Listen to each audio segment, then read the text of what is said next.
down to San Antonio. Beg to steal and borrow 2 nickels or a dime. Call me on the phone. Meet you at Alamo Mission. We can say our prayer. Virgin and the Holy Mother will heal us as you kneel there in the moonlight, in midnight, in the moonlight, in midnight, moonlight, in the moonlight, in the midnight, in the moonlight, midnight, moonlight.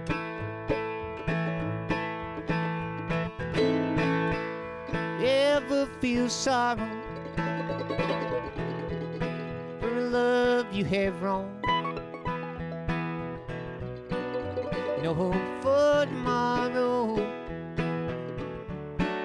setting of the sun. You're hushing his house, dreams that might have been. Sunrise will be the brightest that you've ever seen. In the moonlight, in the midnight, in the moonlight, in midnight, moonlight, in the moonlight, in the midnight, in the moonlight, midnight, moonlight.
down in San Antonio.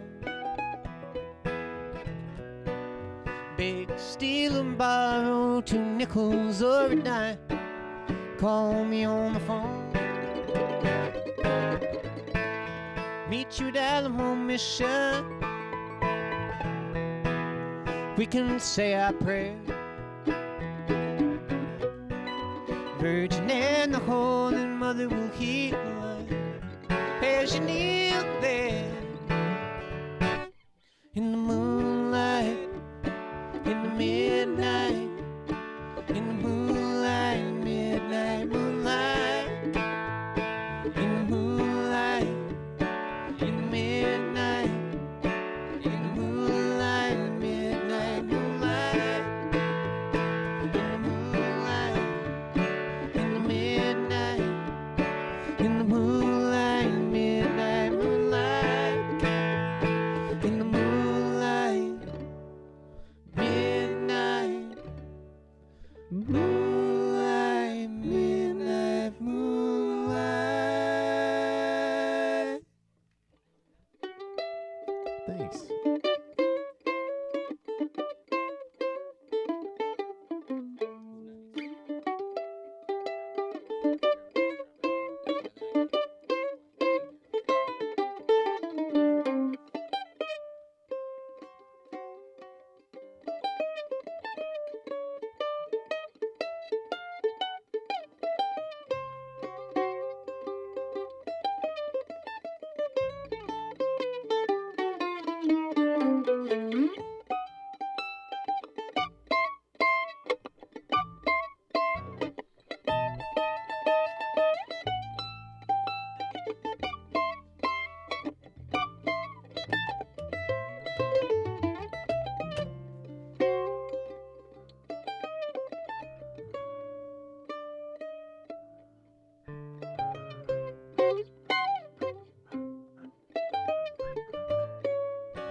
singing tune. On and on. We should do another one after Hey, you dropped your pick. It's only 5:20. I dropped this in the grass so many times last night. I was like, please, someone has a phone. Please, somebody. It's a $40 pick. Please. We had Distant Land. I overpaid. Yeah. Oh yeah.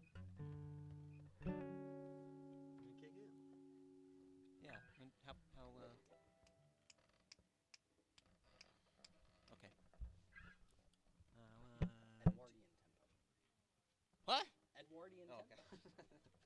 1, 2, 1, 2.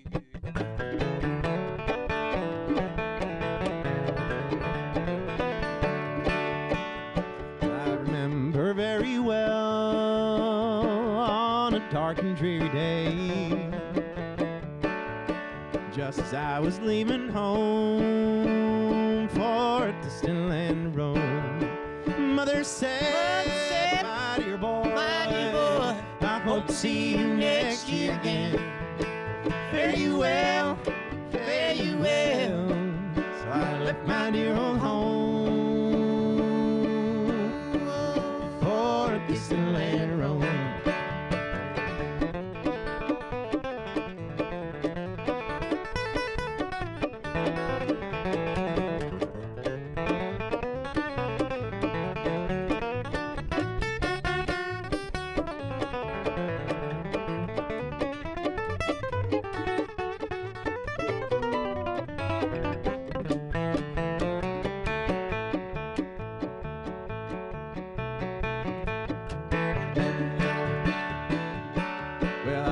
Far away from my home, I've gone astray, but I'll soon be coming home, never more from here to roam. Mother said, my dear boy, I hope to see you next year again. Fare you well, fare you well. So I left my dear old home for a distant land to roam.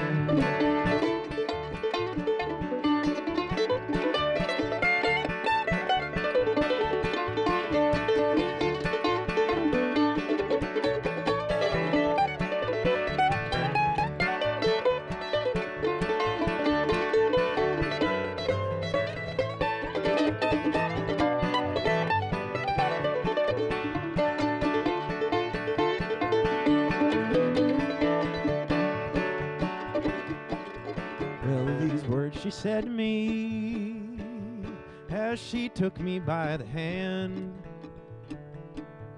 if on earth we'll meet no more, meet at God's right hand. Mother said, my dear boy, I hope to see you next year again. Fare you well, fare you well. So I left my dear old home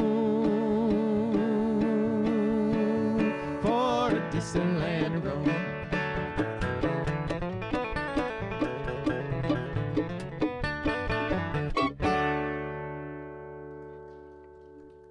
Thanks. You want to say who we are? I sure do, Hank. We are the Heavy Nettles. And it's awesome to be playing for you guys in this beautiful, beautiful place. I don't think any of the three of us have ever been to this park. That's right. It's pretty nice here. That's right. I rarely travel this far north. Hank rarely travels this far west. Mark, I don't know. Mark's always traveling, but he's somehow never been here before. That's what Mark has to say about that. I agree. It's the exasperation I feel. He was grooving a second ago. He really was. Anyway, thanks for having us, and enjoy the food and the brews and the views.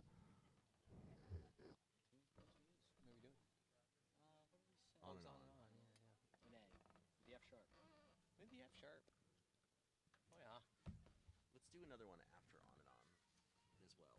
Yeah, just hit on the D. So we won't play the F sharp.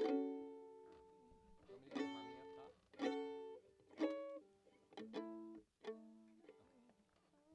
Yeah, I just always have to do it. Because when I do the solo, I do the harmony for the first one. So we're hitting the D. Yeah, just What are we hitting? sharp. Okay. Yep. 1, 2, 1, 2, 3. Hauling home now, follow my girl, and I wonder where she be. Hauling home now, follow my darling, and I wonder if she ever thinks me. Traveling down this long, long time, so lonesome I could cry, with memories of how we once loved each other. Now saying goodbye. Holding home, now follow my darling. I wonder where she'd be. Holding home, now follow my darling. I wonder if she ever thinks me.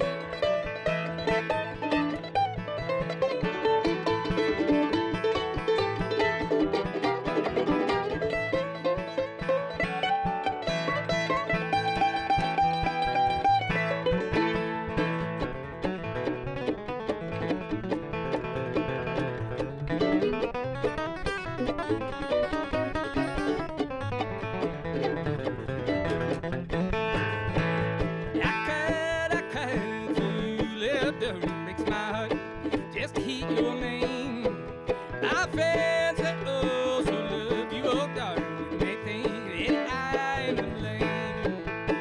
Holding home, now follow my darling, I wonder where she'd be. Holding home, now follow my darling, I wonder if she ever thinks me.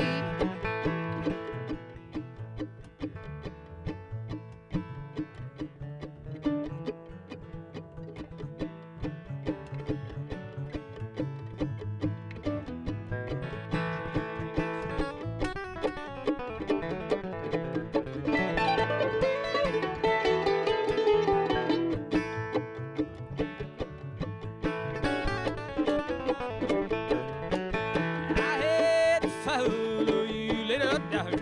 Can't sleep when the sun goes down. It's by your side is my destination. The road is clear and it's where I'm bound. Holding home, now follow my darling. I wonder where she could be. Holding home, now follow my darling. I wonder if she ever thinks me. Holding home, now follow my darling. Cool. One closer. You want to do something like a really fast fiddle tune? You want to Yeah. do a singer? Or? Fast fill tune, indeed. We're gonna play one more little fiddle tune, and then we're gonna switch things on over to the event and storyteller 1.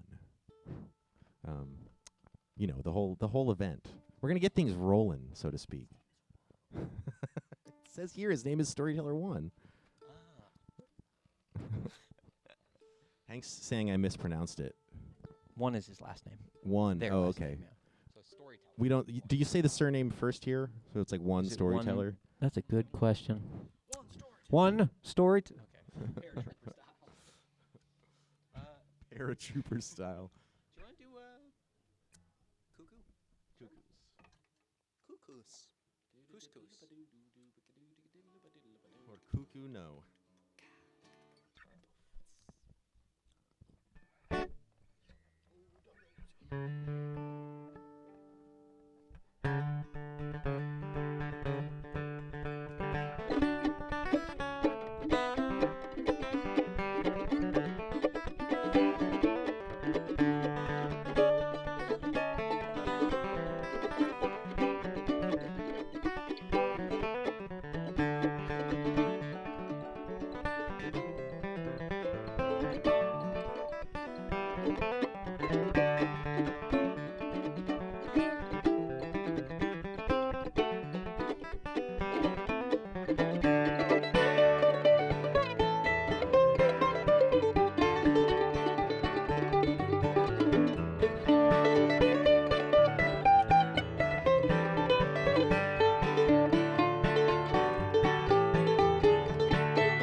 Thank you, guys. We're going to now welcome, could this storyteller one? Okay, sorry. Never mind. Sorry. The MC. We're welcoming the MC to the stage. Do you want me to leave this up here for? I don't know if they're reading. It doesn't. It doesn't matter.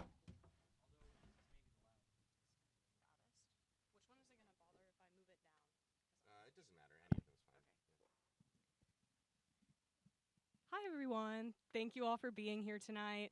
My name is Gracie. I'm the Community Engagement Specialist for Friends of Northern Lake Champlain. I'm here with our friends with Northwest Regional Planning Commission tonight. We are part of something called Franklin County Stormwater. This is a collaborative between the two of our organizations and the cities and towns of St. Albans, and we work to educate the public on stormwater-related topics. So we're really happy to have you all here tonight. I'm going to be our first storyteller. I don't really have much of an introduction. I don't do a lot of storytelling. This is my first one, so please bear with me. So here we go. I was born in what used to be a small town on Mobile Bay in southern Alabama. Before I was old enough to attend school, my grandparents watched me every day at their house on the bay. 10 miles down a coastal road with nothing but rundown beach cabins, my grandparents' house always stood out to me because of the bright teal color. My pop-pop's old boat sat on his beach for years. He always swore he would fix it up after the last hurricane, but his job at the bank took up too much of his time. In fact, that job took away a lot of what he really wanted to do. Sit on the dock with my BB and I, singing tunes and watching the wildlife. He would come home for long days after work, take off his suit, and change into ratty clothes. I knew this was our time to go fishing.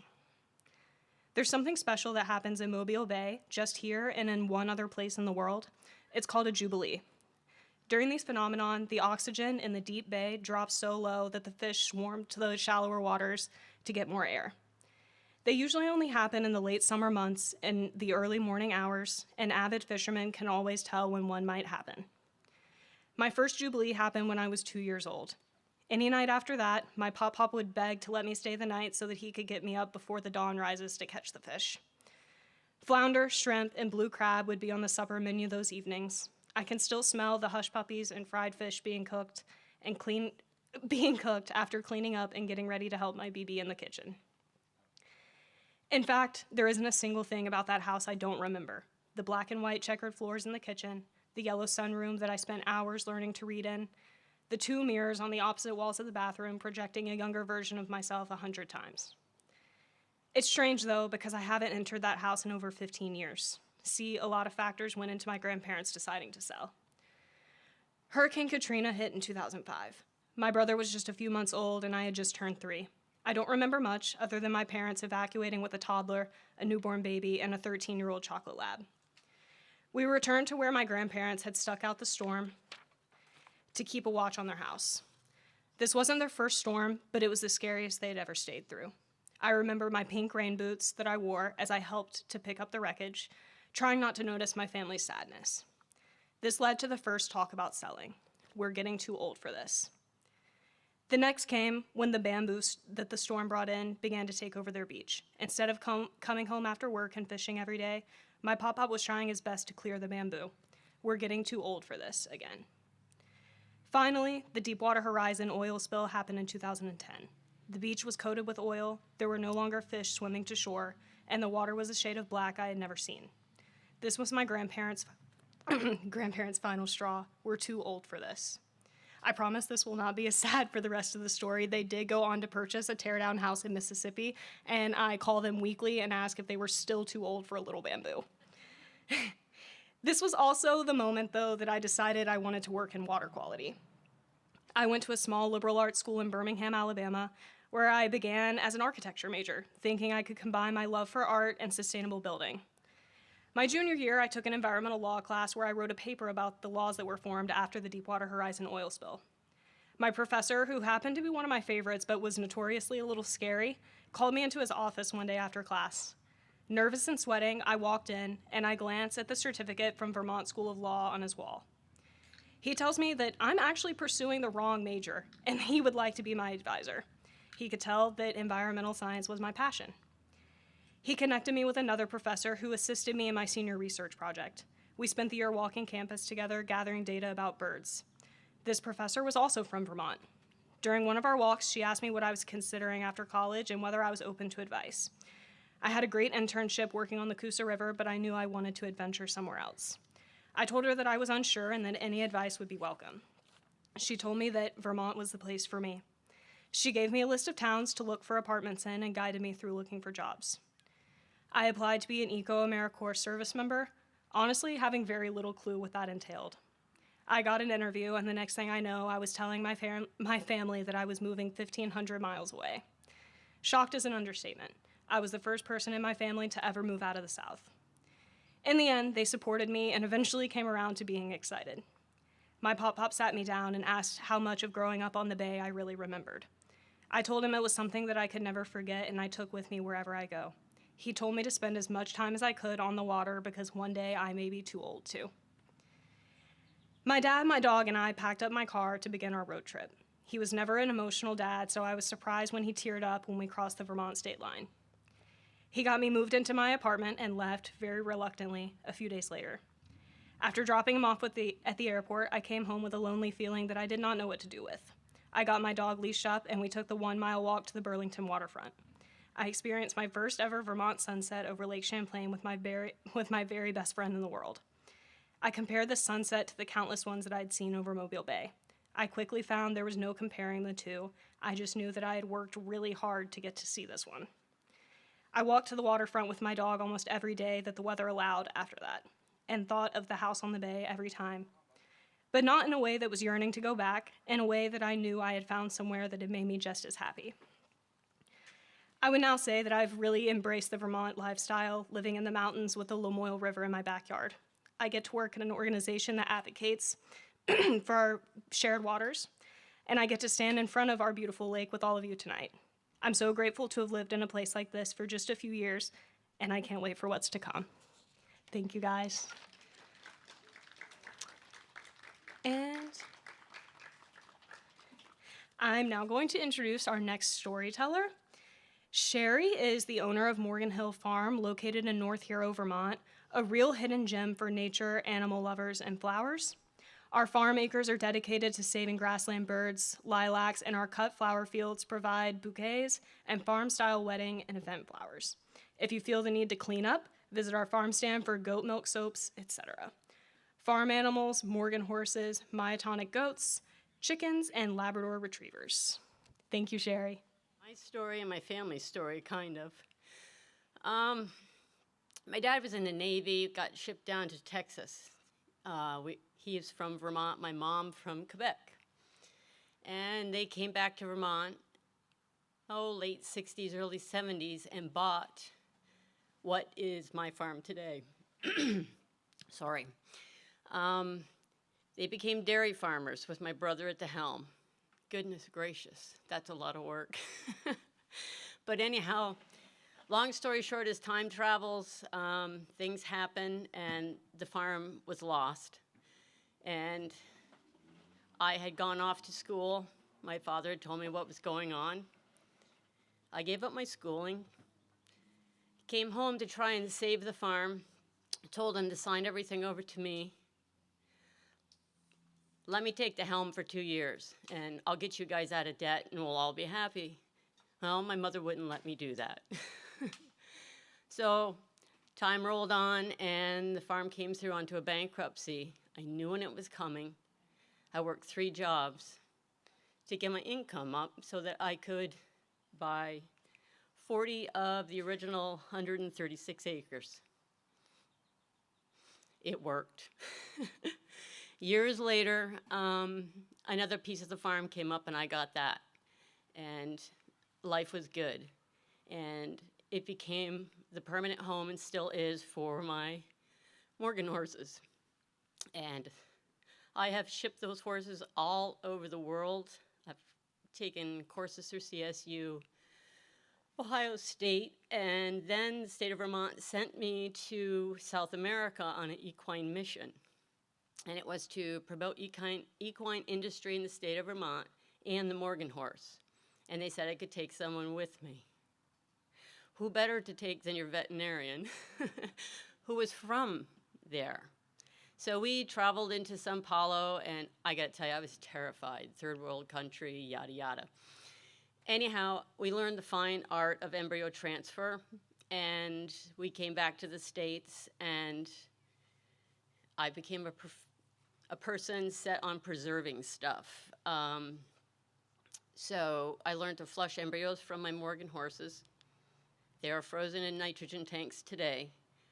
I went back to CS, Colorado State, where I went through frozen semen program and learned that, and I travel all over basically as a pimp, freezing stallion semen for people. And again, every horse that, a quality stallion that I owned through the years, even though they're gone, they're still home in my tank, and the very first one was born in 1969. So we've got some genetics that they're no more, but they are on my farm.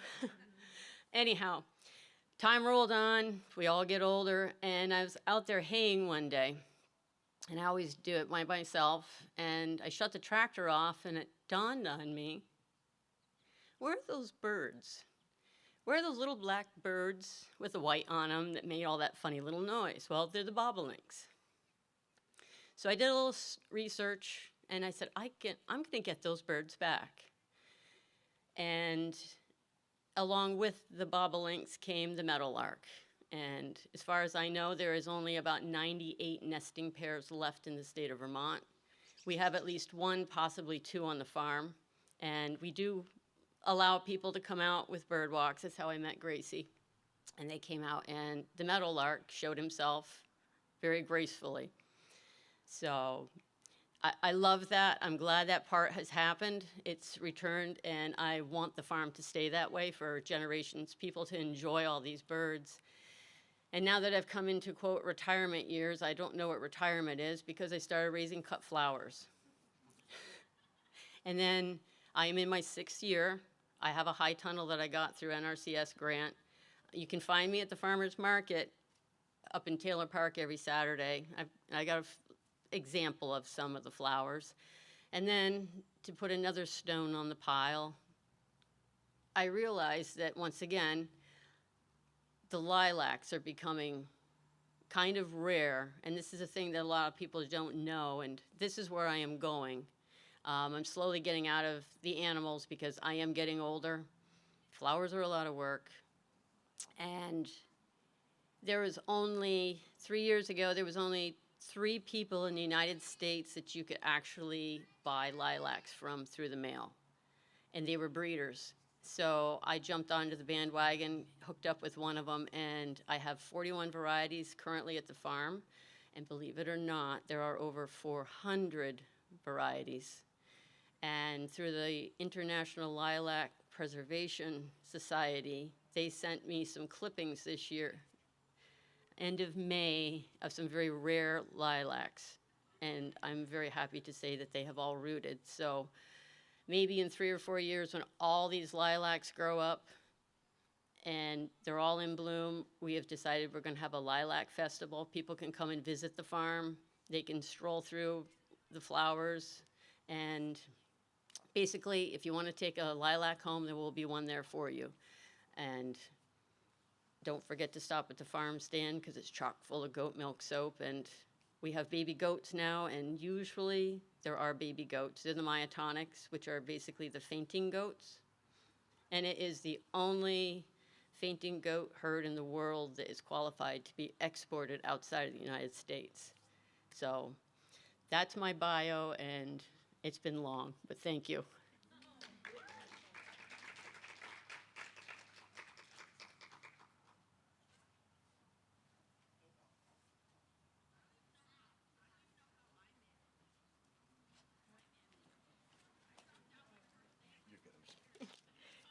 Thank you so much, Sherry. That was so amazing. It was great to hear about your farm and all the work you're doing there. So next we have Erin Creeley. Erin is a public health professional who rarely leaves the house without a set of binoculars. She loves hearing people's stories about birds and will always get excited when a friend sends a blurry picture asking, "What's this bird?" Erin lives with her husband Paul and their 3 cats in St. Albans town. Thank you, Erin.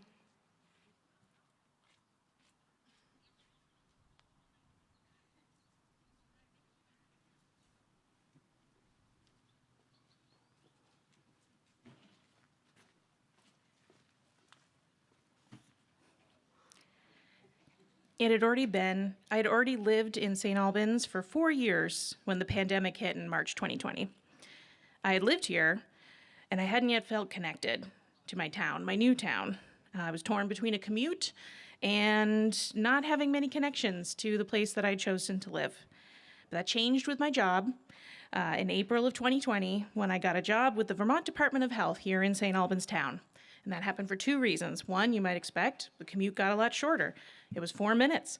And I was driving everywhere across Franklin and Grand Isle counties for that job. And 2, maybe this is cliche, but I became a pandemic birder. I didn't get into sourdough, just the birds. But to be honest, I had actually got into birding before the pandemic. But that first blush had been quelled because I'd been dabbling, and I gushed to a friend at work in my previous job saying, I went to Google and I put in gray bird singing crazy song in my bush, and gray catbird came up, and here I had identified a bird I'd never known before. How exciting. And I told my friend, and she could see my excitement, and she also knows that I like to do deep dives on things, and she said, this is great. Don't get obsessed. Well, duly noted, I didn't even think about birds again after that. I was chastened. So no birds for me, because I'll get obsessed. But in the silence of the spring of 2020, when we were in lockdown, you couldn't ignore the birds. In the spring, you get that, hey, sweetie, of the chickadees letting you know spring is back. You get the geese returning, and yes, the catbird came back to the lilac bushes in my yard. And as I drove across Franklin and Grand Isle counties for my job, I could sit and watch the birds between my shifts going into prisons or long-term care facilities testing people for COVID. And on the weekends, my husband and I followed direction and avoided being around people, and we stayed outside. And we went to this place called the Missisquoi National Wildlife Refuge. Who knew this was here? How great is that?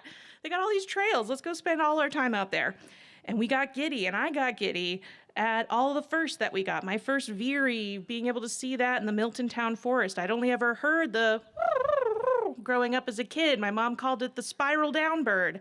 And I finally had a word for that bird.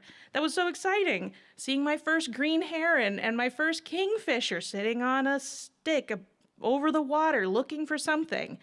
That was also back when, in my little notebooks that I used to keep track of my birds, all terns were tern.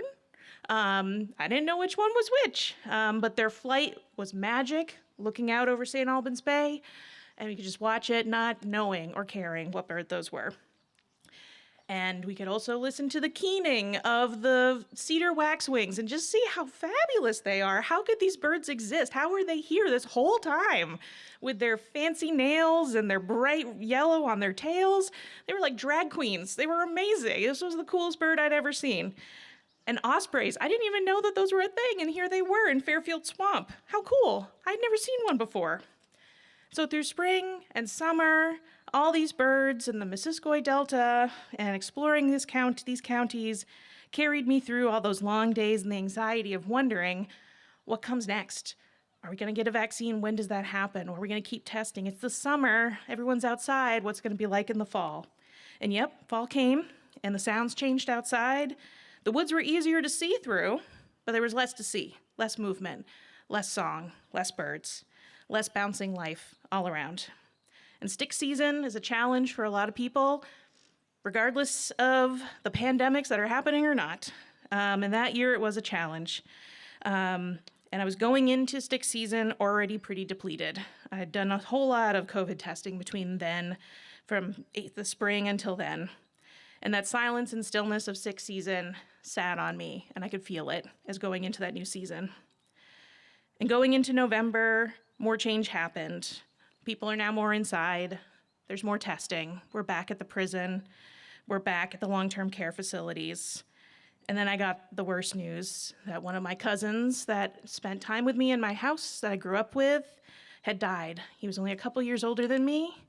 And it was a terrible accident. No one saw it coming. It wasn't a dramatic story. He was just gone.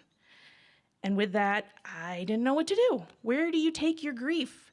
What do you do with that feeling? When Boston is only 3.5 hours away, it might as well be Antarctica for all of the lack of touch we could have with people at that time. We had color-coded counties telling you where to go. We had no vaccine to make it safe to be back together. And so I sat with my grief and I didn't know what to do with it. So I threw it into my work. That was great. Put it into work. There's plenty of that. And then Veterans Day happened and you don't have a job on that day. I wasn't working. That was a holiday. And I sat in my house and I couldn't ignore the silence and the roar of that grief. But what I could feel was this pull to go outside. That was the imperative. Get outside. Don't put clothes on. Keep your pajamas on. Why do you need socks? Just put them in your boots. Get outside right now.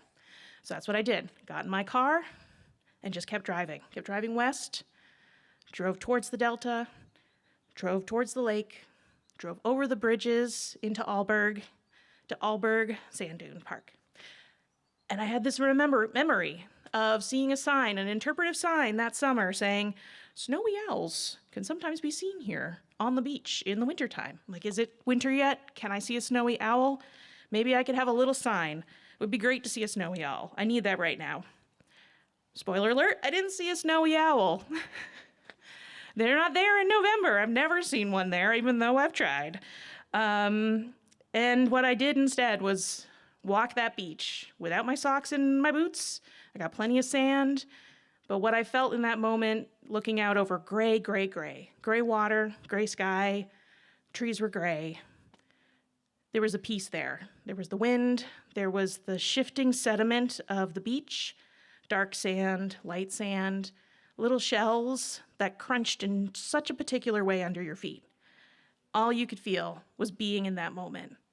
And there was a little junco, dark-eyed junco, not a snowy owl, but when it flew out of a bush in front of me and I got to see the little flash of white, just that little bit of life in that grayness.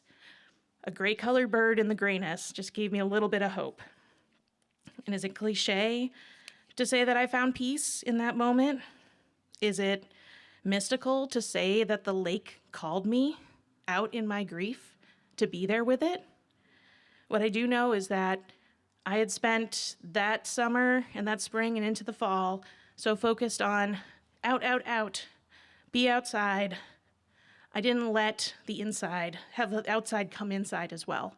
And that was a moment for me of not only realizing that I can appreciate the lake, but the lake is there for me too. And yeah, that's what I wanted to share. Thanks.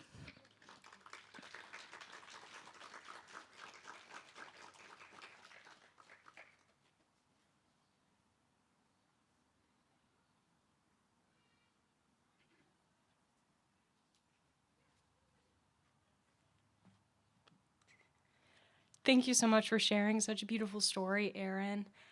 We are going to switch over into intermission for a few minutes. Feel free to listen to the music and grab some more food and just enjoy some great conversations. We are actually going to have an open mic segment at the end of the evening. So if any of you are feeling compelled to share your own story, there are some index cards on the table in the back and you can write down your thoughts. If you are feeling nervous and you don't want to get up here, you can hand them to me and I can read it for you. So just an idea, but thank you guys so much.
BPM for an hour, and then it'll be good.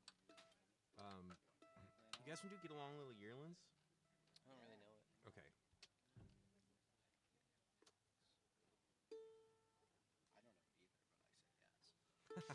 I say yes. Oh, I wish I was a guitar player. Because then I could just do it anyway. Well, true. Ooh, well, what if you play guitar, he plays bass? Nah. Well, it sounds like we're sharing out a lot. Yeah. Hit us with a Mowgli original. Well, a Saturday I don't have any number. I want to do one in this capo. Okay.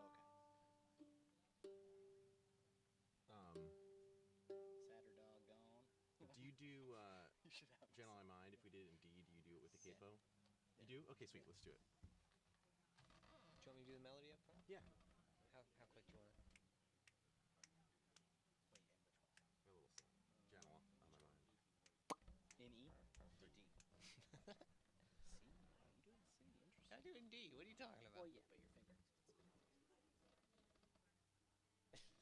Yeah. Okay. Wait. How fast? There you go.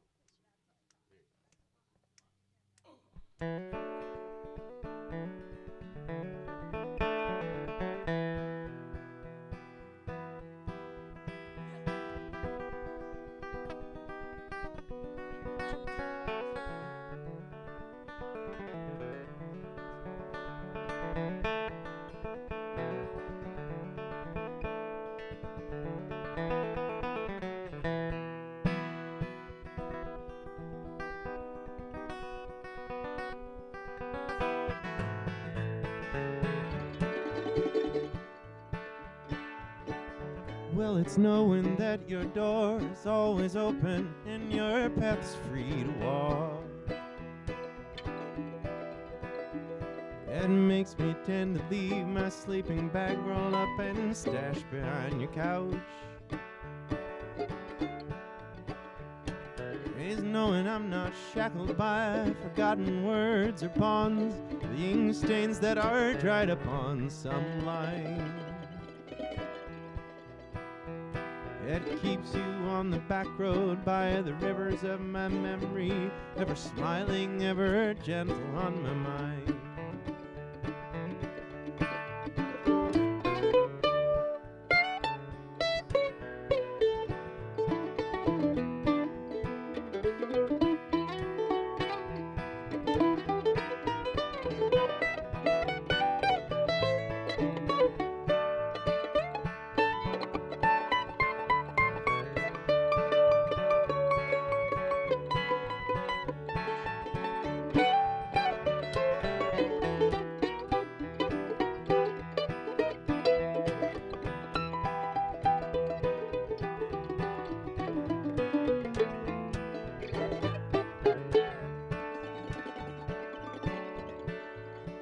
It's not clinging to the rocks and ivy planted on their columns now that binds me, or something that somebody said because they thought we fit together walking. It's just knowing that the world will not be cursing or forgiving when I walk along some railroad track and find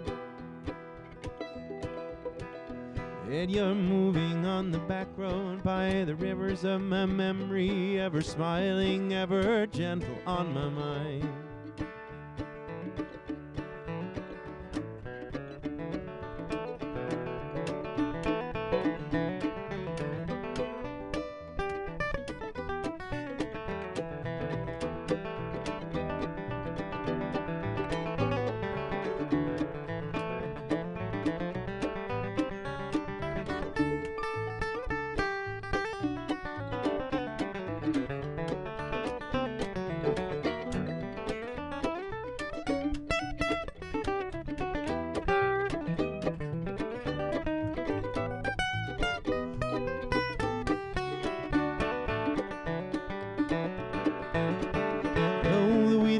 And the clotheslines and the junkyards and the highways come between us. And and some other woman's crying to her mother 'cause she turned and I was gone. Though I still might run in silence, tears of joy might stain my face, and the summer sun might burn me till I'm blind. But not to where I cannot see you walking on the back road by the rivers flowing gentle on my mind.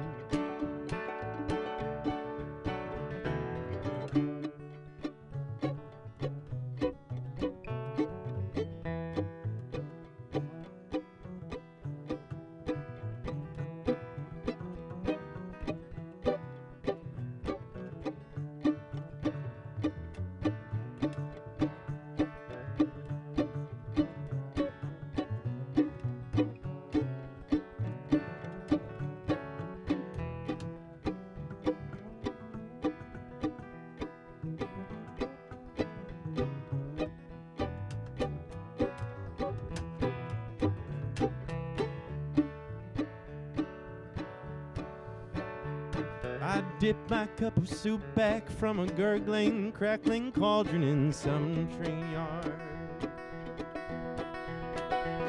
My beard a roughening coal pile and a dirty hat pulled low across my face. Through cup can round a tin can, I pretend to hold you to my breast and find that you're waiting on the back road by the rivers of my memory, ever smiling, ever gentle on my mind.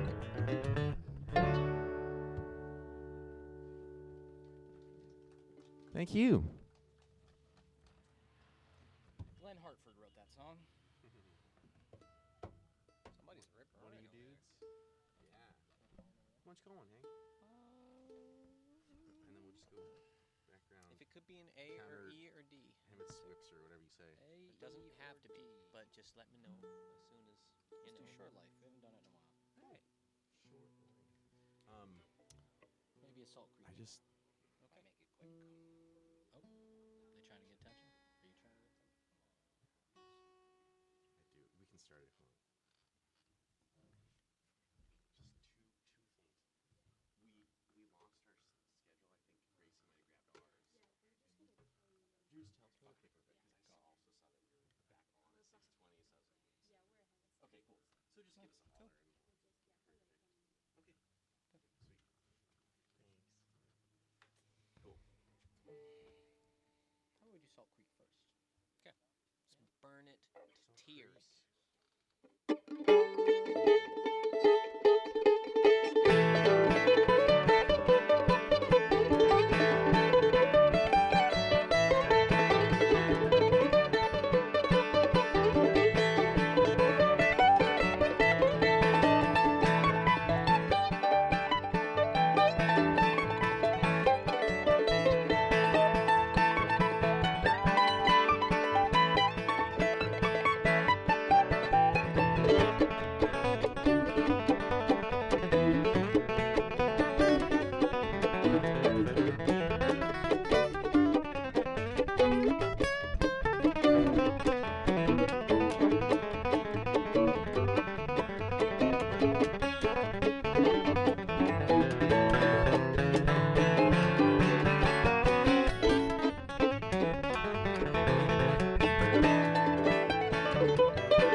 could. Well, now it's over. I didn't want to sing something in A. Alright. Let's, No, that was my call. It's done. It's now you. It's now on you. okay. Yeah.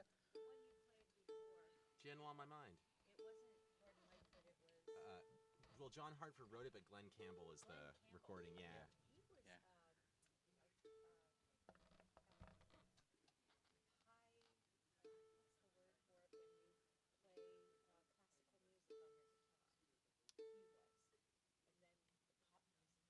Yeah. Yeah. Yeah. He's a great guitar player. Yeah. I love his singing. He used to take lessons from Jerry Reed too. That's one of those reasons. He was Yeah. Jerry Reed's like favorite student. A lot of Jerry Reed's songs he like championed, and like Thing Called Love is a Jerry Reed song that was one of his big hits. Yeah. I can lift you up, lift you down, take your words and turn it all around. Let's do Hangman's. Yeah. That's what I think. Love it. Yeah. In A? In A. I got denied. Hang on, I gotta go to cross key. I got out my mandolin and they were like, "Whoa, dude." Sometimes. At the jam, yes. They were playing Hangman's and I was like, "Oh, I start, whoa, dude, Starsight." Dude, what? That kind of stuff makes me want to sneak back later and just poop right in the middle there. Who cares? It wasn't even breakneck speed, you know? Alright. So I was like, "Oh." Let's play Hangman's. I'm just saying. Oh, that's on camera too.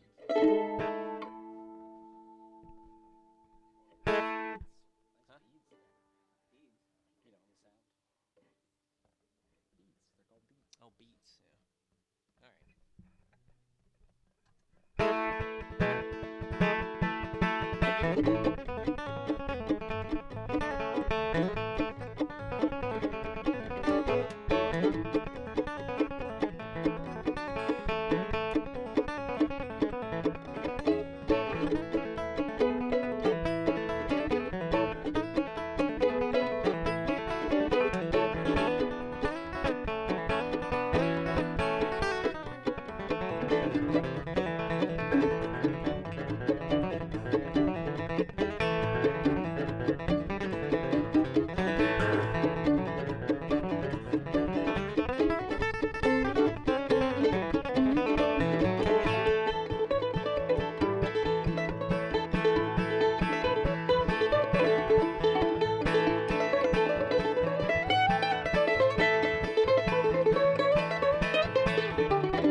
some songs I play in D shape that you do. Whoa. Yes. All over the nice rug. It's my rug. Yeah, it's a nice my one. bass. Yeah. It's gluten-free. That's Nice. awesome. I heard there's $1 bill in there. Like Gentle, I do in D shape without a capo, and then Sunday morning I do C shape with a capo, and you do Gentle C Yeah, shape I without. don't know a lot of You're people so who do high. guitar C-shape gentle. Usually when I read it. Well, I learned it Doing in D. C first because that's the Hartford, and then I was like, I don't want to do this in C. And I knocked it Oh, out. does he do it in Yeah, C? the Glenn Oh, Campbell he does do it in C C, shape, but that's the yeah. one I learned. And there's that crazy version where he does it in G. It's just G to D. It's so wild. Yeah, I remember you showing me that. I didn't like it. To be honest with you. It's because Ralph Stanley couldn't fucking do the other song.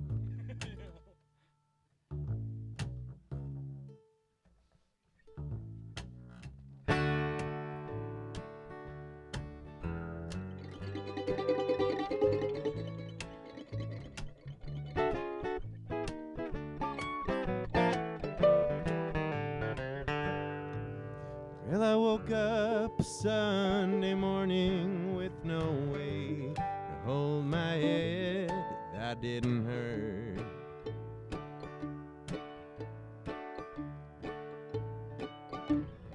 And the beer I had for breakfast wasn't bad, so I had one more for dessert.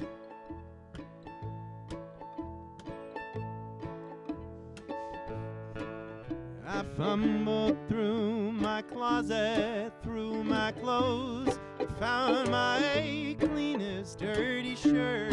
And I washed my face, combed my hair, stumbled down the stairs to meet the day. I had smoked my mind the night before with cigarettes and songs that I had been picking.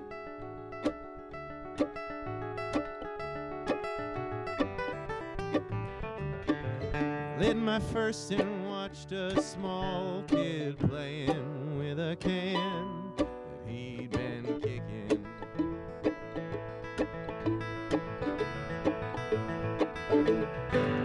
Headed down the street and caught the Sunday smell of someone's fried chicken. And it took me back to something that I lost somewhere, somehow along the way.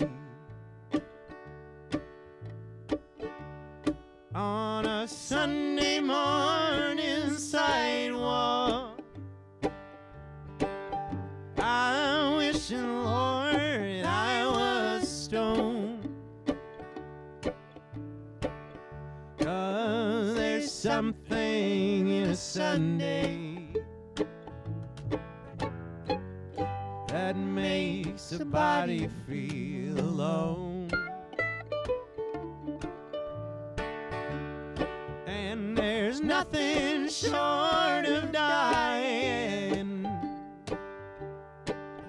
that's half as lonesome as the sound of the sleeping city sidewalk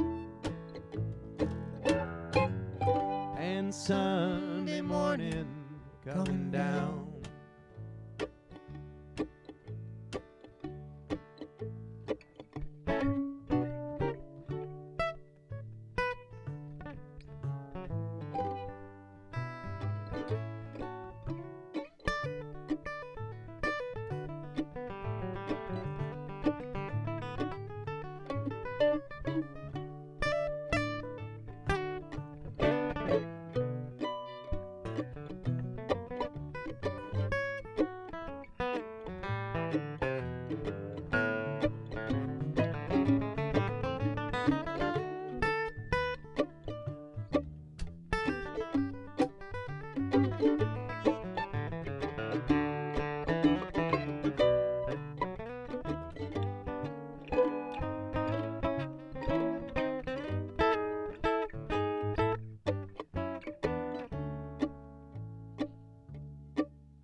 Stopped along the park, I saw Daddy with a laughing little girl that he was singing.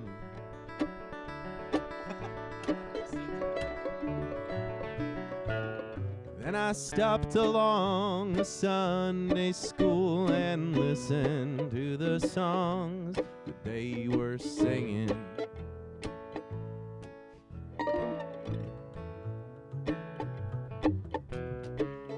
Headed back for home, somewhere far away, a lonesome bell was ringing, and it echoed through the canyons like the disappearing dreams of yesterday. On a Sunday morning sidewalk, I wish, Lord, that I was stoned, 'cause there's something in a Sunday that makes a body feel alone. And there's nothing short of dying that's half as lonesome as the sound of the sleeping city sidewalk and Sunday morning coming down.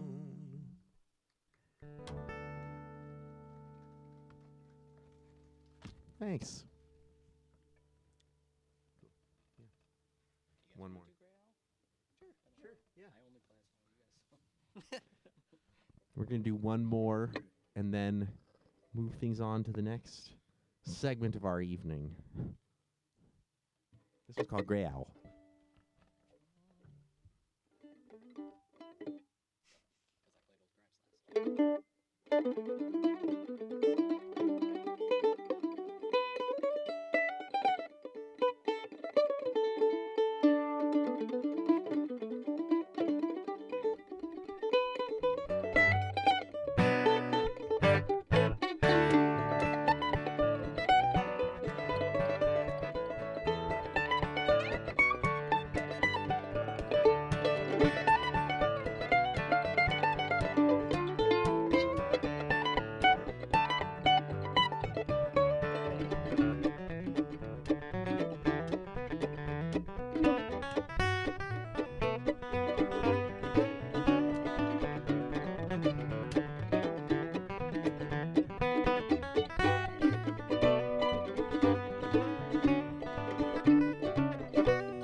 welcome Gracie back to the stage.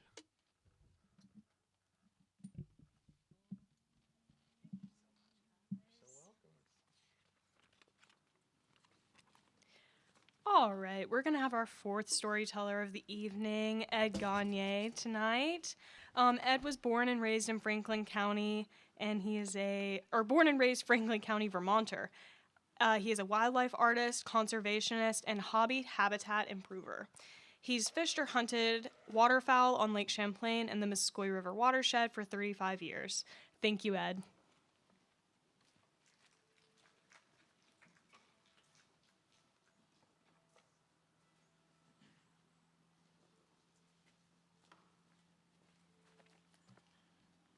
I think this is the one. So, as Gracie said, my name is Ed Gagne. Grew up on a dairy farm in Highgate. I now live in Enosburg with my wife, Samantha. My affection for this lake began when my mother first took me fishing at the Rock River boat access when I was about 5 years old. Most of those younger years were spent catching perch and bullpout. In high school, as I met friends and could borrow the farm's four-wheeler, I spent summers roaming Franklin County fishing and kayaking with friends, and winters ice fishing on Missisquoi Bay. My amateur art career began at roughly the same time. When I was in second grade, a Missisquoi National Wildlife Refuge employee by the name of Juanita Blaskowski came to Highgate Elementary to recruit participation in the federal junior duck stamp junior program.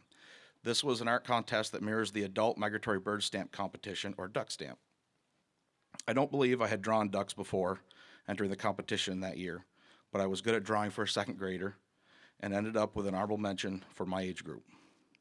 After that, I went on to win nearly every year for my age group and won for the state of Vermont 3 out of 4 years in high school.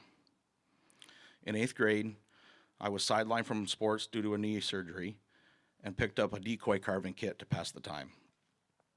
That grew into a passion and a side career and fostered the deeper connection I now have with this lake. Once I was old enough to hunt, and after studying waterfowl for quite some time, I decided with some high school friends to start chasing ducks. Duck hunting on Lake Champlain is the extreme sport of Vermont hunting. To do this effectively and safely, you must become an amateur biologist, a meteorologist, and a junior Coast Guard captain. The lake is at its most interesting, but it's its most dangerous state in November and December. In my early years, I would ply the waters of Missisquoi Bay and around West Swan and Lake Carmi in a 12 or a 14-foot canoe or kayak. When you're 18 or 20, you don't think anything will happen to you until it does. I've seen fronts come across that turn calm days into white caps and breakers, and I've had waves break across the canoe and float my decoys and gear in the boat, hundreds of yards from shore. Those days forged the respect I have for the power of this water. I've also seen rare things. Sunrises filled with migrating ducks. Huge flights of ringnecks that buzz low over the blind before shooting time that sound like F-35s in Burlington. A hen canvasback showed up in the decoys the one year that the regulations didn't allow the taking of canvasbacks. I see swans almost every year, and I've seen the return of loons and bald eagles.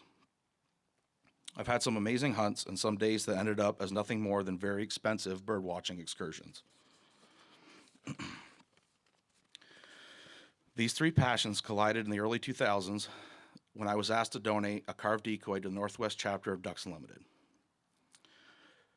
For those of you that don't know, Ducks Unlimited is the largest hunter-funded conservation organization in the world.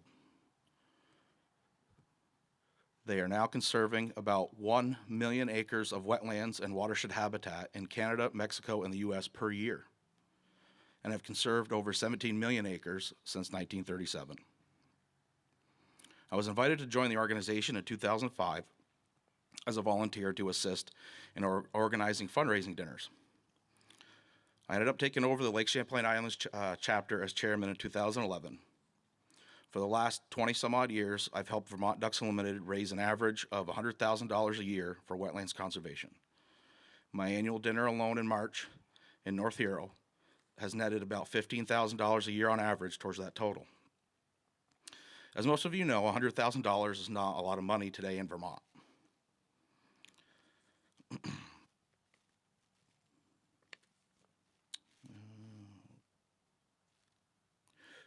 That's why just being a DU member state is so beneficial. In 2024, Ducks Unlimited spent over $5 million on projects and land purchases in the state of Vermont. That's a 5,000% return on investment. Every member of Ducks Unlimited Vermont turns a $35 yearly membership into $1,750 returned to Vermont in conservation dollars. Nearly all that land that DU purchases in Vermont is conserved and then turned into public land. I'm 40 years old now. I've carved decoys for 24 years. I've been a waterfowl hunter for 26 years. I've been a DU member for 21 years and a past state chairman. I fly fish when I can and still make it out on the water every fall. I continue to do what I can financially and tangibly to give back more than what the lake, the waterfowl, the fish, and the community have given me. I've made lifelong hunting friends. I've hopefully turned a few of them into conservationists.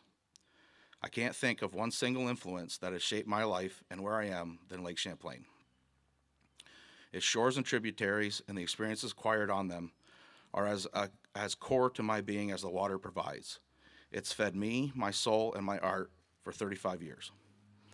This fall, I will set my decoys that I made in water that I've helped to protect and try my hardest to convince someone new why this is important.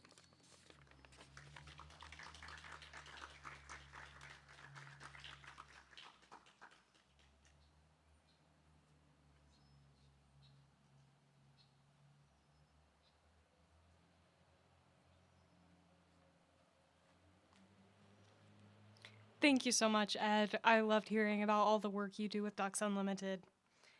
So for our final storyteller of the evening, we have Kathy Fisher. Kathy was Montreal-born, Edmonton, Alberta-based poet, performer. Montreal-born, Edmonton, Alberta-based poet, performer Kathy Fisher has been coming to the Champlain Islands since 1974, when her father bought an abandoned 1835 farmhouse on Isle La Motte. She typically enjoys the shoulder seasons on the lake, where she relaxes, hunting for sea glass and fossils on their west-facing beach. More than once, she could swear she saw Samuel de Champlain sailing up the passage. Vermont gigs include performances with Metis artist Mo Clark at Fisk Farm on Isle La Motte, and a multi-artist words and music evening for Island Arts in the Red Barn in North Hero. In November 2024, Fisher was a Canadian poetry representative in a cross-border poetry symposium in Newport, Vermont, and Stansted, Quebec, where she performed at the famous Two-Country Hall above the Haskell Library. Her video poem, Wabi Sabi, co-produced with the filmmaker Louis Abbott, screened in LA in November 2024 at the Film and Poetry Symposium. Fisher currently works as a writer, a performing artist, and as an archival researcher in the documentary film industry in Alberta.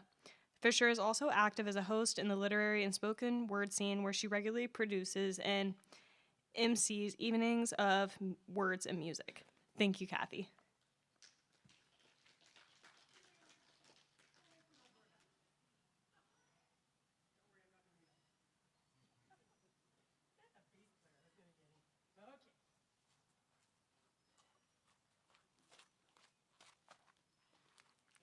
Welcome. Hi. This is great. So stand and shake yourselves out. Give me a minute here. I'm just going to set up. So just take a deep breath and enjoy the beautiful evening. What a magical evening after all the rain we've been having. Yeah, and I'm like so many Quebecers. Even though I'm an Anglophone, I talk a lot with my hands. So I love to have a music stand, because then I can use my whole body. Yeah, so I was really thrilled that when Gracie put that call out for storytellers, and so I sent something in a little while ago, and then I've curated a little bit of a set to do with that's got a Vermont connection. So it's going to be Vermont, and then my dad, and then just go a little wilder afield. And so I'm going to start with a poem that I think I've only read once, because living in Alberta, I'm not sure everybody knows this geography and everything. So this one is called Truce. And when you see I mentioned the then president When there's a name you'll recognize as a president in the United States of America, so then you'll know when I wrote this poem. It's not the current president. And truce. What pressure made those rocks white? The bits of marine life buried with what would become black marble if time sat more heavily on this stone. This part of North America kissed Africa before the continental drift. All life then, underwater, submarine, strange space-like creatures swam and nested in mineralized houses. Homes. Black marble polished offers less life, more lines. Time is pressed down, concentrated, hard. Africa turns coal into diamonds. This Vermont island turns reef into a rare black limestone. Shazy's ancient life forms exposed on Radio City Music Hall walls, the Washington Monument. This strange stone is a back exposed, the spina bifida, baby vertebrae outside, skin, time tipped on its side, 100 million years. This spine sticks out on a small island in Lake Champlain in northern Vermont, Isle La Motte. La Motte means mound. Think woman, think triangle, think padded. Only this mound is raw, exposes a shaven Venus scraped below skin, bones, breaking through flesh, raw. 5 generations of French-Canadian stone cutters quarried this stone, cut it in clean lines with iron rods, hauled chunks of rock with oversized block and tackles, chunks sent it on flatbed boats, north to Montreal, south to New York.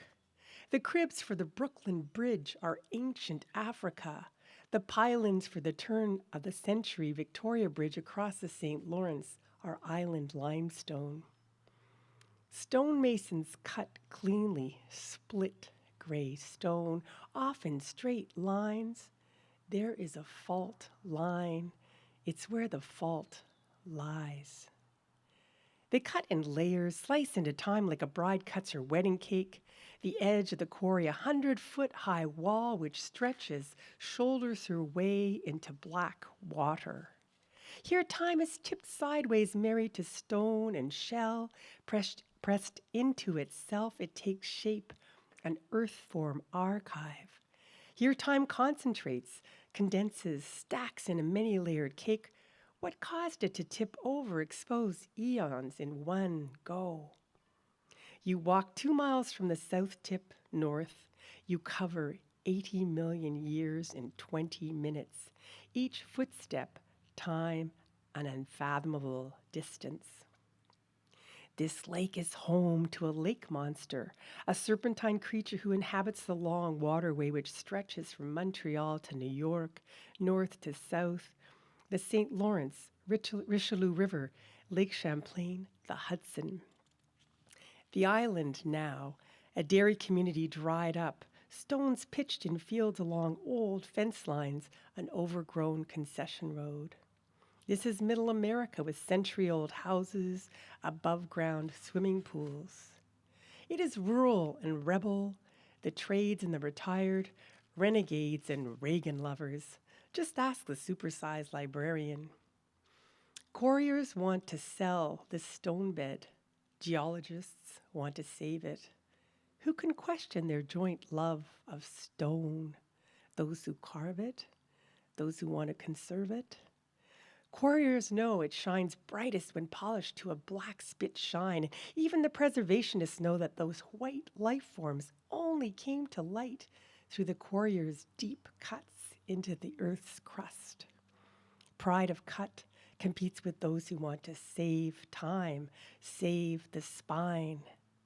This place is caught in a civil war, played out on limestone and land, titles, artists versus artisans, competing kinds of care, an uneasy truth.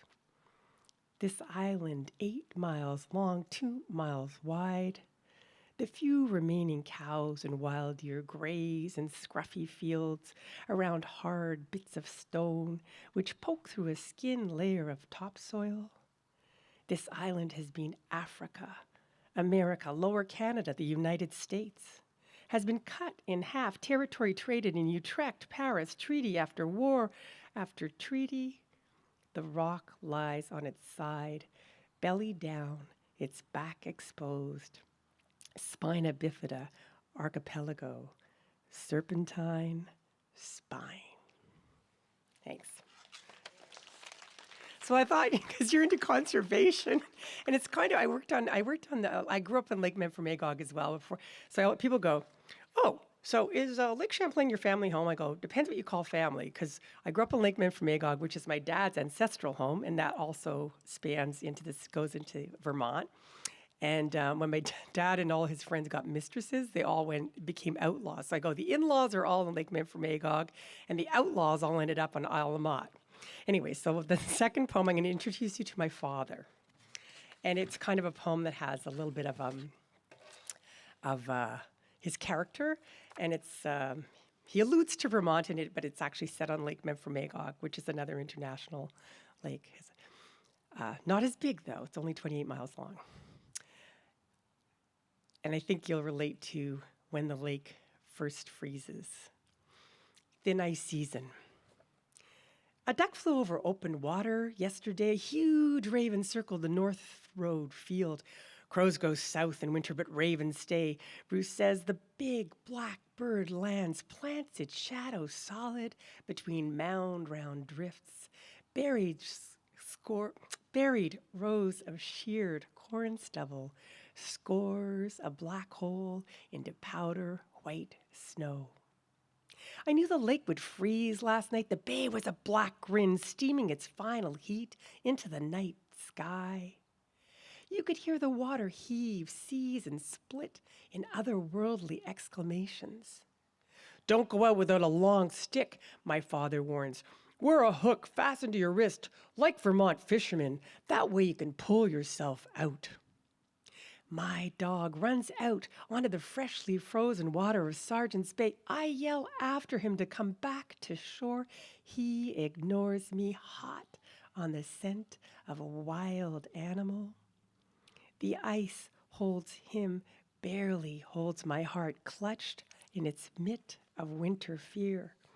If he falls through, he won't last long. My father slurs cold comfort. It is a thin ice season. We tread carefully at the lake's edge, unsure of our footing, a sliver of solid cold between us, a numb death. My father, confused from his stroke, loses days, finds himself here on the wind-blown gray slate shoreline. He calls after my dog, strikes out over water, tapping his hook and stick. Each step, a black hole on the lightly dusted, hard-skinned lake. Thanks. Go here. And then this one is... So that my dad was alive there, and he died actually a couple of decades ago now. But for many of you, or any of you who have lost people, grief is a kind of a strange beast, how it catches us. And this is a poem about that. Conductor. I thought it was the wind that caught my chest, stole my breath, and shook it like a rag in a dog's jaw.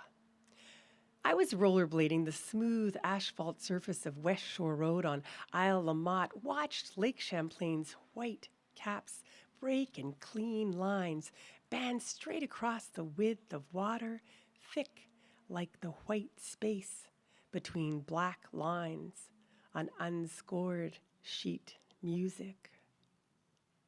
My chest clutched, seized, as if you closed your hand in a fist over my heart.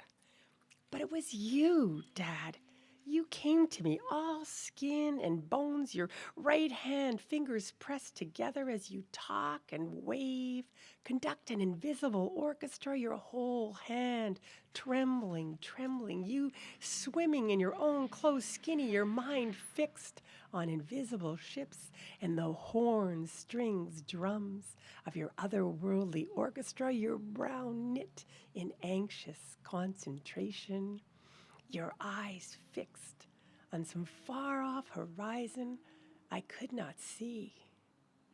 I skated hard, Dad, pushed one leg after the other, crossed right over left. The whitecaps flattened, Dad. And for an instant, I heard music, faint and sweet, celestial, in my wind-blasted ears. Then the lake found my eyes, Dad, blue like yours. They swam salt in fresh water like you. And my dad was a complete and utter maniac. He would go sailing in the big, big waves, on the lake. And this one time we'd go out sailing and all our equipment broke. And he's like, Gav, like, watch me. And he's like the human rudder in the back. So we're going up and down. I'm like, holy shit, like, this is not like Lake Memphremagog. These are like serious swells. And this boat comes up. Are you okay? Do you need some help? And my dad's like, no, we're fine. It's like, how fine are we? I don't think. Anyway, we survived with all our broken equipment. But of course, he never wore a life jacket. And he would water ski with, the rope around his neck. He was insane. But anyway, he died from natural causes. He didn't die from any accidents. But yeah, so I'm just going to, I'll do, I guess, two more. I don't want to go too long. So I'll just do two more poems, if that's okay. Is that okay? Yeah. Where's Gracie? Oh, yeah? Okay, cool. Okay. So, so this poem, these poems, yeah.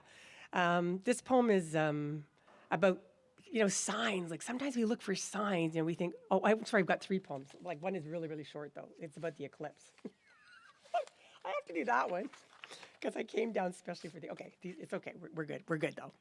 Okay, so I'll do this one first. Yeah, so it's just about, I had a friend visiting and he's a photographer and it was in the winter time. And it's kind of about signs and sometimes how we can misunderstand things. But anyway, wild things. And there's a natural fact that's wrong. I will clue you into at the end. But sometimes you read a poem and you don't know where it comes from. And then I was reading it, and for years I read it, and then I realized this animal is actually on this island. But anyway, maybe perhaps you can figure out what I mean. But I don't want to take you off point here. Wild things. Two does were standing in the sumac copse. We startled them into veering, halting leaps.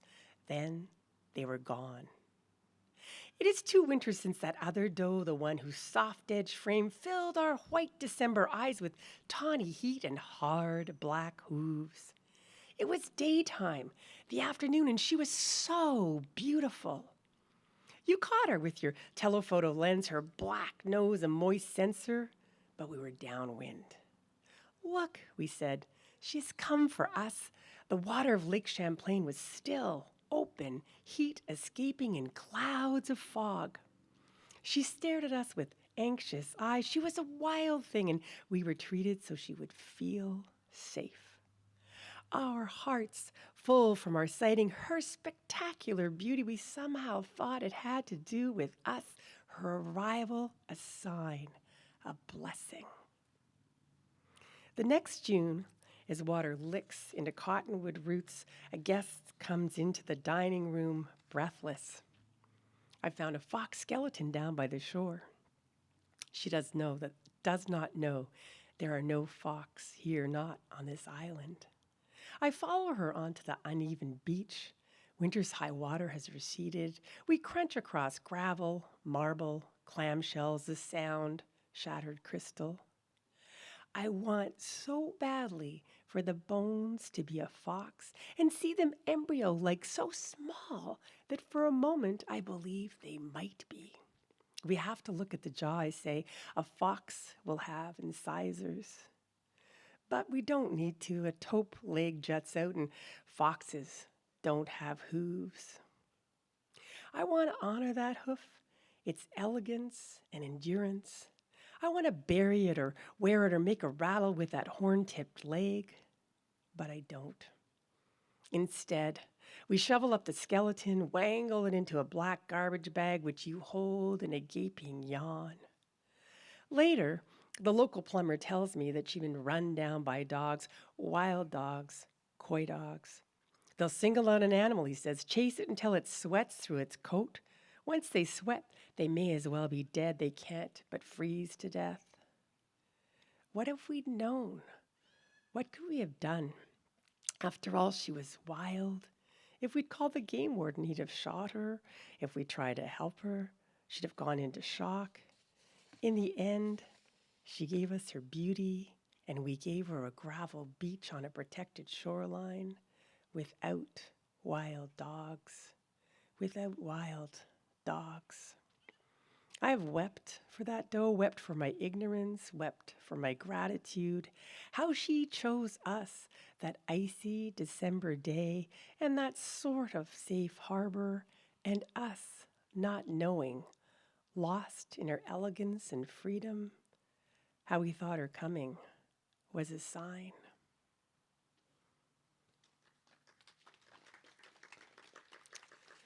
There.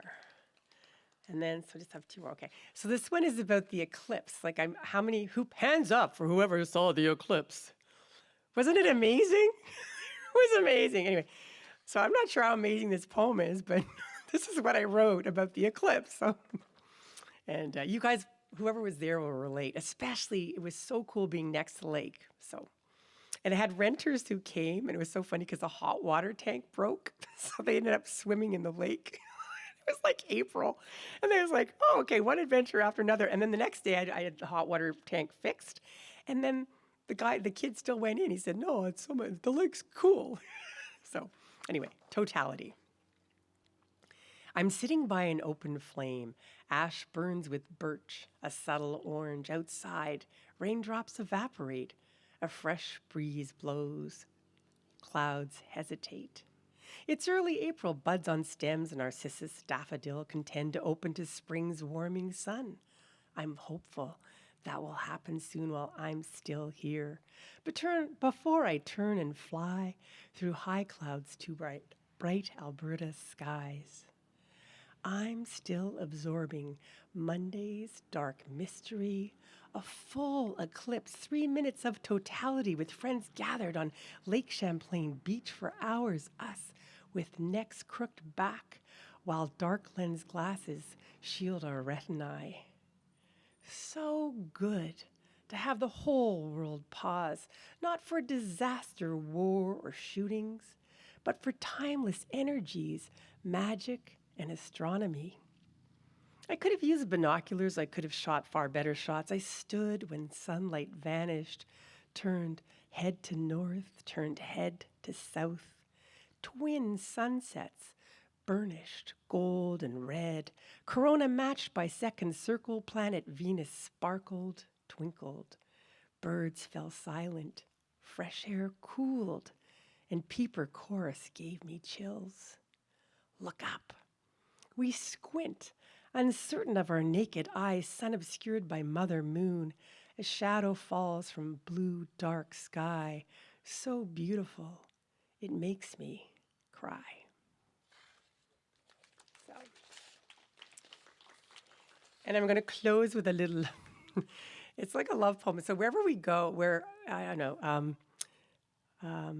anyway, this is about people who come into our lives who enrich them, and I sing a little bit. And so this is, as a person who travels, anyways, a little boy ended up living next door to me. He came from the Eastern Canada. I live in Western Canada, and he was just a special little creature. And it's for him. He's now got his P.E.G in organic chemistry, so he's going to save the world. But anyway, this is about when he was little. It's called "There Was a Boy." There was a boy who lived next door, green-eyed and blonde. His voice was true, a choir song contained within his blushing cheeks, his bitten tongue. He lived beside me months and years. Then his dad threw one more son. The family moved an hour away, now 4 and 1. Dad, brothers, mom. And then he moved to place of birth, my mother's home, my college dorm, his voice still sweet, his eyes still green, his cheeks still flushed. He first hugged me. There was a boy who moved away, who loved his mom, not to return. Friendship is strange, the way it grows. My Facebook friend to stay in touch, I followed him through parents' breakup, fresh partners each, a new half-brother. Now an engineer on Prince Edward Island, he goes steady with the girl who suits him. We stay in touch. It isn't much, but it is heaven to behold him. There was a boy who lived next door. He was a dream, heart soft as butter. Turned out his dad was not his father, but his mother was his mother. She let me take him to the Badlands. We photographed 1,000,000 birds. We trekked prairies, sloughs, and hillsides, coulees, mountains, coulees, valleys, mountaintops. On my dresser, there's a stone that I stole from Sulphur Mountain. Every morning, I remember how we found it up above the lift that drops you at the trailhead for the highest alpine meadow. We ran up that scree-strewn pathway through oxeye daisies, edelweiss, lay in a moss patch, our fake family, man and boy and thieving woman. On our descent, the warden seized your piece of mountain. Mine was hidden. When I die, I'll make sure to leave you perfect granite, quartz, and lichen. We weren't joined by any binding forced on us by blood or bond. Our tie was freedom, an old white setter, Olympus camera, Fuji film. I've written this in countless poems, have countless photos of that boy. There were times that he led me to be braver than I was. If earth is round and moon is silver, sun is gold and grass is green, there's a boy inside a man on an island by the sea. Shines through green eyes, sounds through night skies, with a heart so full and true. Days like this, I still can see him, cherry smile, blonde hair askew. Days like this, I still can see him, cherry smile, blonde hair askew. Thank you. So we had rocks in the first one and rocks in the last one. Thank you very much for your attention. Yeah, and thank you, Gracie. This is a great mic, too. Thank you.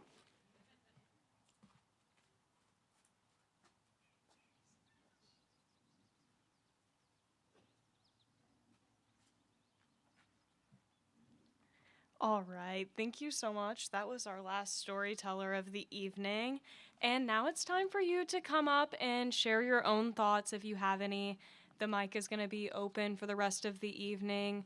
Please take some time to go get some more beer and non-alcoholic drinks and some more food to take home from our friends at Mill River Brewing. We're so grateful to have them here tonight. And yeah, get some leftovers for lunch this week. One less grocery store run. Does anybody have any stories that they would like to share themselves? You're welcome to come on up.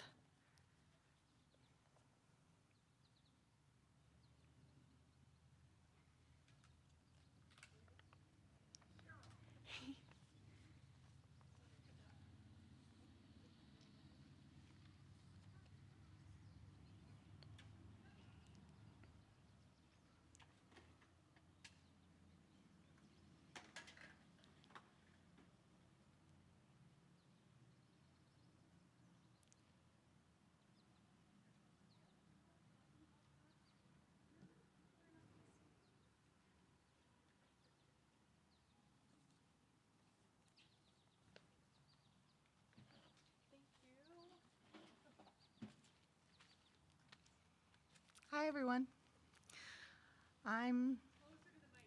Okay, thanks. I grew up on a farm on the Quebec border, and just on the Quebec side. And but we spent every summer in the Shazy River and in Lake Champlain. And this is a little piece that I wrote about Sunday. It was Sunday we all waited for, my 3 sisters and I. My little brother might have waited too, but he didn't count. The long days, first light in the hog barn, humidity already thick and oppressive with the sun's rising, worn and patched baggy bib overalls plastered to our sweaty bare skin, air close and pungent, all behind us until tomorrow morning. Long haymaking days of embedded chaff under sticky collars, itchy in the summer heat, our hands raw from baler twine across winter-softened calluses, next week's work. Sunday was egg salad sandwiches, lots of onion, no pepper, Dad's ulcer. Cucumbers sliced lengthwise, always. Big bags of salt and vinegar chips, ripe tomatoes still cool and wet with the night's dew. Couldn't forget those, Dad's favorite. And don't slice them too thin, Ma Derrick slices he'd scorn. Canada Dry ginger ale and picnic cake. Really date cake, uniced with chocolate chips sprinkled on top. Dad loved chocolate. Of course, we still had to feed the hogs and fork manure, but we started earlier, and Mama would have the cake out of the oven and the boiled eggs cooling in the white cast iron sink by the time we got in from the barn and washed up. There was no hot dinner cooked on Sundays, the 5 summers we were no longer children, but not yet adults. No mashed potato pot, no gravy stuck to the pan, no dishes to rattle up while Dad snoozed on the kitchen daybed before going back to the hayfield. No. Sundays, we went to the beach. Us and the neighbor kids too, all loaded in the back of the swept-clean grain truck. The ash floor, piled high with towels and blankets, styrofoam coolers, and sometimes straw bales to sit on. But mostly, we sat cross-legged on the smooth wood, worn floor and played cards, war or double solitaire. Dad would yell out the truck window at us to stay quiet now as we slowed to approach the border. Sometimes, if he knew the customs officer, he'd joke, "Only a load of young stock today," after the officer, groaning and shaking his head, exclaimed, "On Sunday, Douglas? Only a farmer would haul stock on Sunday." The officer would slide the bolt, and as the big doors swung open, we'd all hoot and holler, enough to wake the dead. It was Sunday we waited for. Lake Champlain's mile of crowded beach, a quilt of shiny baking skin, rectangles of terry cloth touching, men walking up and down the shoreline, looking inward. White-capped days were best. We dove like porpoises over and over, and through the dark curls, surface smooth, our barely covered skins sleek, the breaking waves, an explosion of sound and sand. Monday was a whole day away. Thank you.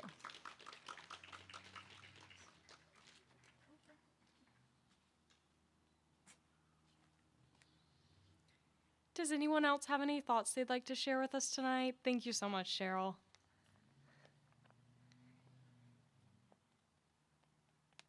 All right, well, we welcome our band to come back out and finish us up for the evening. And again, please head back over to the Mill River Brewing stand and get some more dinner. Thank you, guys.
Heavy up's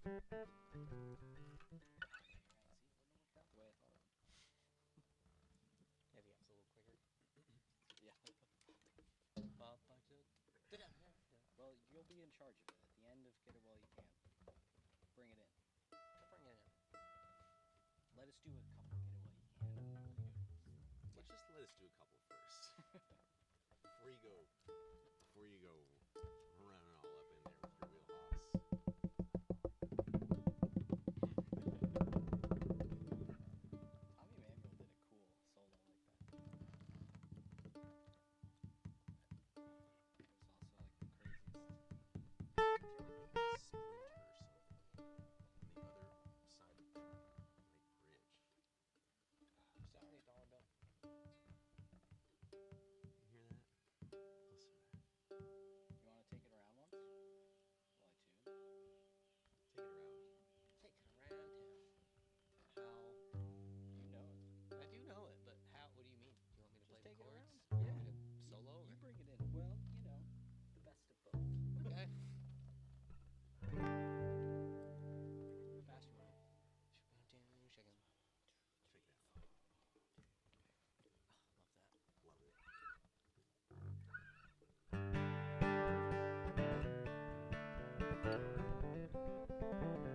Love it.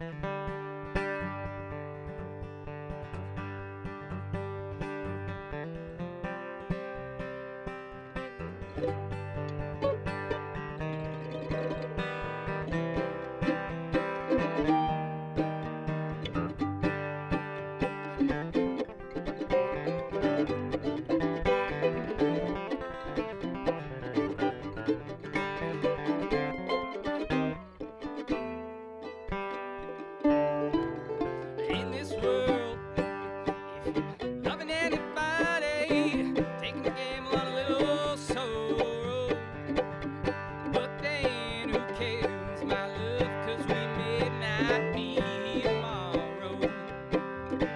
So if somebody comes along, gonna give you some love and affection, get where you can. Get where you can. Get where you can. Don't you turn your back on love. In this world, if you read the papers, darling, you know everybody's loving with each other. You got no one you can count on, babe, not even your brother.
regular day Champlain.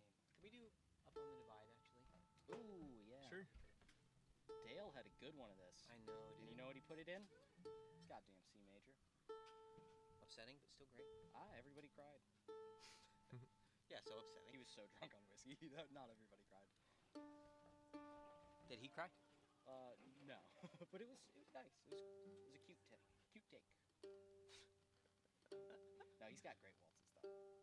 No, he does. I like that guy Let's a lot. do Bury Me after this while we're in the key.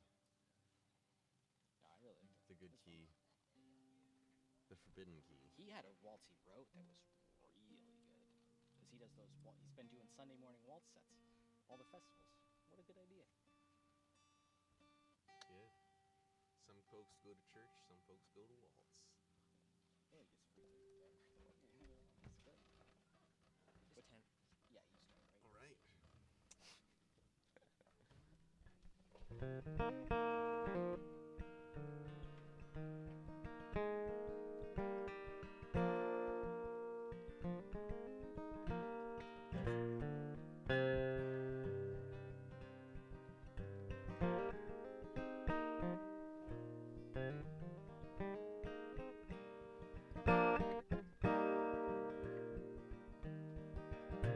Well, cinch up the saddle, old Dunny and me. Drive up the cattle where the snows used to be. Ain't much for nothing, but still I can ride. The springtime's coming up on the divide. Springtime's coming up on the divide. Charlie, he sold out, lost everything. 52 Chevy, Navajo ring, busted flat, broken, split open wide. Springtime's coming up on the divide. The springtime's coming up on the divide. Well, my granddaddy died here in 1903. Left his old shotgun my daddy gave me. I hope there's some place we can all rope and ride. Springtime's coming up on the divide. Springtime's coming up on the divide.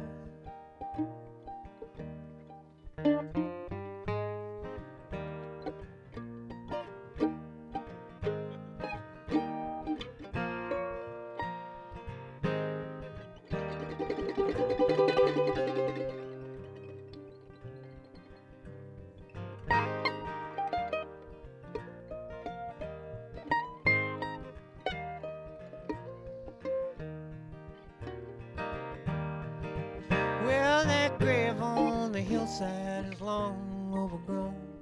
Been 22 years since I gathered stone. 22 more since I made her my bride. Springtime's coming up on the divide. Springtime's coming up on the divide.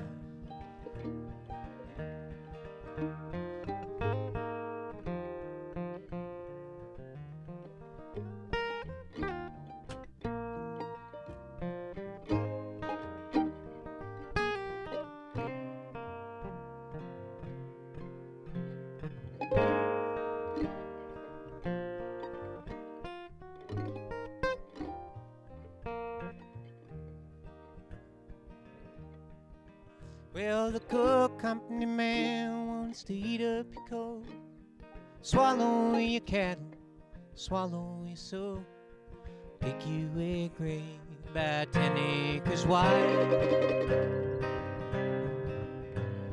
Springtime's coming up on the divide. Springtime's coming up on the divide. The springtime's coming up on the divide. Springtime's coming up on the divide.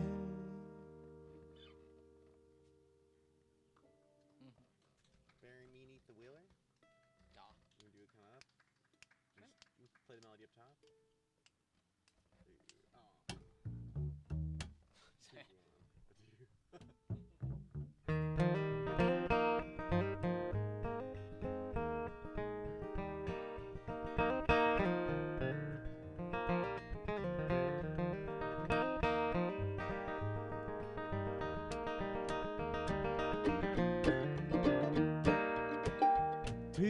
night I'm sad, my heart is lonesome for the only one I love.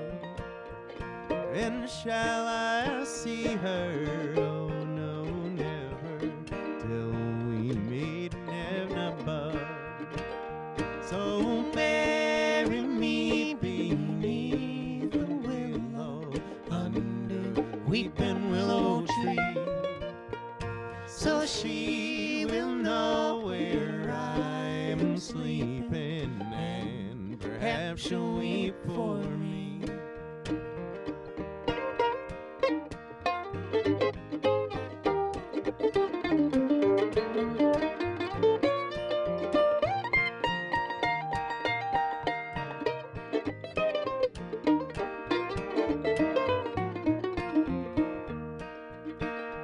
She told me that she dearly loved me. How could I believe it untrue?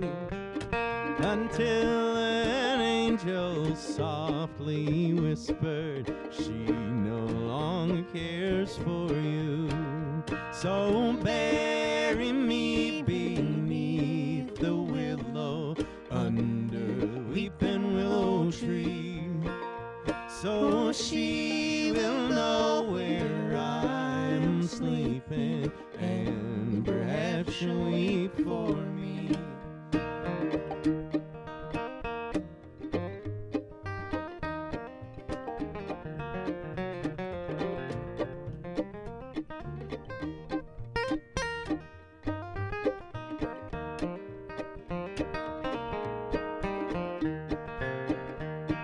Tomorrow was to be our wedding. Oh God, where can she be? She's out a-courting with another. She no longer cares for me. So bury me beneath the willow, under the weeping willow tree, so she will know where I'm sleeping, and perhaps she'll weep for me. So she will know where I am sleeping, and perhaps she'll weep for me.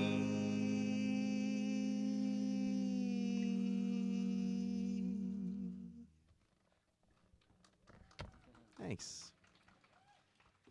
What's your take of that song? Yeah, that was very good. Hey, what you want to do next? Whose turn is it? It's me? Good old days.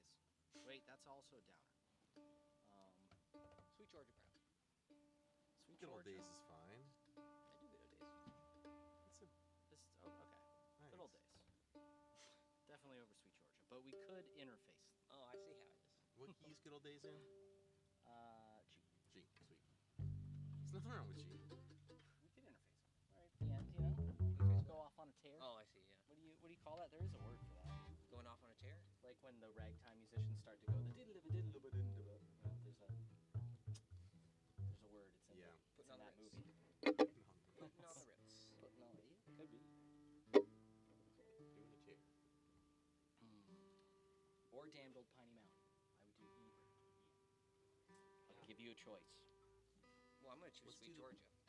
Let's do the first one you said. Oh, you mean afterwards? Good old days. Yeah, afterwards. Good old days. Yeah.